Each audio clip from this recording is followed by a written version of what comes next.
ఈ నియోజకవర్గంలో ఈ ప్రభుత్వం వచ్చిన తర్వాత గతంలో మేము ఇచ్చిన 7,000 పెన్షన్లు తీశారు. మేము అధికారంలో దిగే నాటికి 20,000 పెన్షన్లు ఉన్నాయి 2014లో. 2019లో మేము దిగితే 33,000 పెన్షన్స్ ఉన్నాయి ఈ నియోజకవర్గంలో.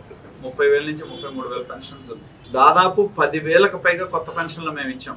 వీళ్ళు అధికారంలోకి వచ్చిన తర్వాత మేము ఇచ్చిన పెన్షన్స్ లో కరెంట్ ఎక్కువ వాడుతున్నారనో, లేకపోతే ఎక్కువ ఏరియా ఉందనో, లేకపోతే ఇంట్లో వాళ్ళు ఎక్కడో చోట ఉద్యోగం చేస్తున్నారనో చూపెట్టి 7,000 పెన్షన్లు తీస్తారు. కొత్తగా వాళ్ళు ఇచ్చినవి అంతా 10,000. మేము ఇచ్చిన 30,000 కూడా దాటలా, 33,000 కూడా దాటలా. అంటే వీళ్ళు పెన్షన్స్ తీసేసి కొత్త పెన్షన్లు ఇచ్చారు, కానీ పెన్షన్లు తీయకుండా ఎవరికి ఇవ్వాల.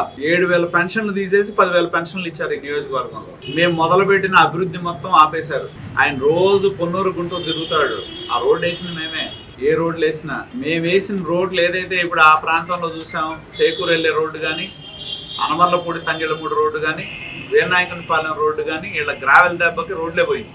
మేము రోడ్లు వేస్తే ఆ రోడ్లను వాళ్ళు విధ్వంసం చేశారు. మేము లిఫ్ట్ ఇరిగేషన్ స్కీమ్స్ ఇస్తే మనం చూసాం, లిఫ్ట్ ఇరిగేషన్ స్కీమ్స్ ఒక అంగుళం కూడా కదల్లా. పొన్నూరులో మేము వాటర్ స్కీమ్ ఇచ్చాం, శంకుస్థాపన చేసాం, దాన్ని ఆపేశారు. మన మున్సిపాలిటీ మొత్తం అవినీతి కమ్ము కొడుతుంది. త్వరలోనే మేము ఈ ప్రభుత్వం వచ్చిన తర్వాత కరెంటు మీద ఎంత భారం పడిందో త్వరలోనే మేము రిలీజ్ చేస్తాం.